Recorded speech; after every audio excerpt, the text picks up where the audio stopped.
when you are the parents of multiples, twins, triplets, or God bless you more. One of the questions asked with great frequency by those captivated by the unusual nature of your life is, could you tell them apart? Now, if you're smart enough to have a mixture of boys and girls, the question is not asked quite so much for obvious reasons. But if you are blessed with children of the same gender, the question is understandable despite being a little silly. When asked that question, I always wanted to answer along the lines of, well, we get them confused all the time. We talked about not naming them until they were 4, but that didn't seem right. Tattoos were discussed, but considered extreme. Frankly, to this day, I don't know which one is which. When I was a little boy, my dog had a litter of puppies. My father went out to the dog's house and picked up each puppy and studied it. He held them on their backs and pronounced boy or girl. I went to school and told my teacher that my dog had birthed a litter of puppies, 4 boys and 5 girls. How do you know? She asked. My dad looked at their paws, I replied.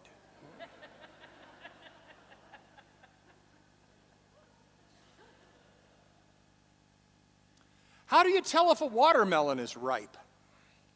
Thumping seems to be the general approach involved, but there's such a margin for error. Cantaloupes are a lot easier. Sniff the cut end, and if it smells like a cantaloupe, you're good to go. We're faced with a lot of decisions, important and lesser so, each and every day. Our very survival requires that we can tell the difference between right and wrong, safe and dangerous, good and bad, just and unjust. But how do you tell the difference? Unlike the other passages from Matthew's gospel that we've considered throughout this Lenten season, this morning's passage is perhaps the most challenging of all that have preceded it. Throughout Lent, we've been talking in the broadest sense of what it means to live as a disciple of Jesus Christ. We've spoken of forgiveness, the acceptance of others, God's invitation, and all the rest. Today, the lesson offers another view of discipleship. The image is of the end of time and the judgment that will accompany it. Now, that seems strange to us, because we tend to think of that scene as coming after Jesus' passion, crucifixion, resurrection, and ascension. Typically, we read this passage in November, on the Sunday when we celebrate Christ the King. It's weird that we're reading it on the 5th Sunday of Lent. But this is where Matthew has placed the story in his gospel. When you finish the 25th chapter of Matthew and turn the page, you begin reading of betrayal, preparation for Passover, and all the rest. In Matthew's gospel, where we are today, Jesus has already entered Jerusalem and has been teaching and preaching in the temple. Matthew places the telling of this story in the final week of Jesus' life. What's up with that? We'll come back to it. And it's a story about judgment, which means we automatically don't really want to deal with it. We don't want to hear about God judging people, rewarding some, condemning others. We want God to love and forgive everyone, and the idea that God would punish some seems antithetical to the God we claim to know, so there's that. And if, as we Reformed folk like to say, we believe in being justified by grace alone, what does it matter what you do in your life? Are we justified by faith, or are we justified by what we do? Gee whiz. So this is not an easy piece of work for us this morning. And we won't get to all of it, but there will be other opportunities as we explore other explanations. But let's see if we can figure out for today how to tell the difference. Now let's begin with what should be obvious.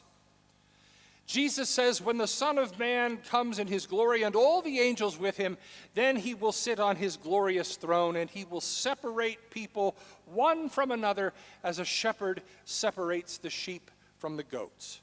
Now, this business of separating the sheep from the goats is not work that is contracted out to anyone.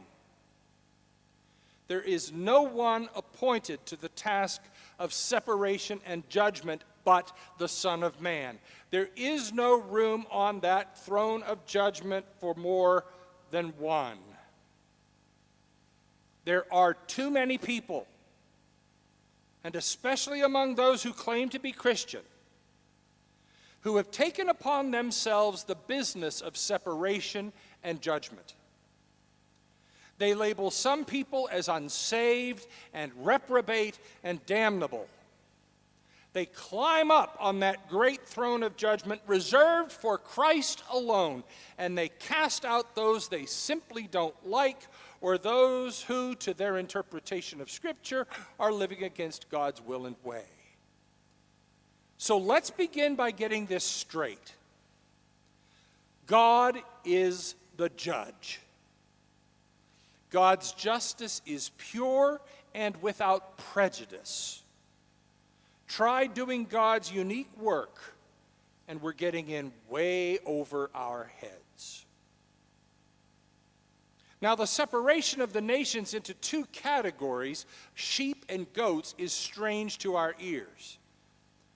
What is even stranger is that both categories of people seem confounded as to why they are in the group in which they find themselves. The same criteria is used for both groups, for I was hungry and you gave me food. I was thirsty and you gave me drink. I was a stranger and you welcomed me. I was naked and you clothed me. I was sick and you visited me. I was in prison and you came to me. The sheep seem surprised. When did we ever see you like that? And the voice from the throne says, truly, as I say to you, as you did it to one of the least of these members of my family, you did it to me. The goats ask the same question. When did we ever see you like that? And the answer comes back, truly, I tell you, as you did not do it to one of the least of these, you did not do it to me. There it is. There is the difference and how you tell it. Earlier in Matthew's gospel, Jesus reminds us, not everyone who says to me, Lord, Lord, will enter the kingdom of heaven, but the one who does the will of the Father who is in heaven. On that day many will say to me, Lord, Lord, did we not prophesy in your name and cast out demons in your name and do mighty works in your name? And I will declare to them, I never knew you. Depart from me, you workers of lawlessness. It's one thing to talk about your faith, to call others to faith, to say all the right words. It's one thing to stand on the street corner and trumpet your faith. It's one thing to wear your piety like a badge of honor and seek to impress others with your holiness. But it's a whole other thing to see a need and meet it. It's a whole other thing to use your blessings to bless others, especially those who are hungry and thirsty. It's a whole other thing to put off buying more for yourself and instead use that money for the benefit of one who is without. It's a whole other thing to extend yourself to another, even if it means doing without yourself. How do you tell the difference between a sheep and a goat? You don't listen to their words as much as you watch what they do. Their lives speak the truth of the gospel far more than their words ever do. These are people who embody that saying of St. Francis, preach the gospel at all times, use words when necessary. But before we wrap up, go back to that question of why this story on this day. Why are we reading a parable about the Last Judgment in Lent? Why today? Well, as I told you before, this is where Matthew places the story in his gospel. This story shows up during what we call Holy Week. Why? Well, it may be because in a few short days, it will be Jesus who is hungry and receives nothing. In a few short days, it will be Jesus who will cry out in thirst and will be offered nothing more than vinegar to drink. In a few short days, Jesus will be the stranger who is unwelcomed and excluded from community. In a few short days, it will be Jesus who is stripped of his clothes. In a few short days, it will be Jesus who is battered and beaten, scourged and mistreated and received no care. In a few short days, it will be Jesus who is imprisoned and greeted only with shouts of "Crucify him." Jesus knows what it is to be the forgotten one who hungers and thirsts. Jesus knows what it is to be unwelcomed and unaccepted. Jesus knows what it is to face humility and humiliation and degradation. Jesus knows firsthand what it is to experience injustice and maltreatment. Those people in all kinds of need, Jesus knows what that's like, because Jesus has been there. And whenever someone recognizes the need, great or small, and does something great or small, it makes all the difference. How can you tell the difference? Open your eyes. Words or actions? Indifference and detachment or compassion and care? Goat or sheep? Be sure you can tell the difference, and be sure you can live the difference for now and evermore.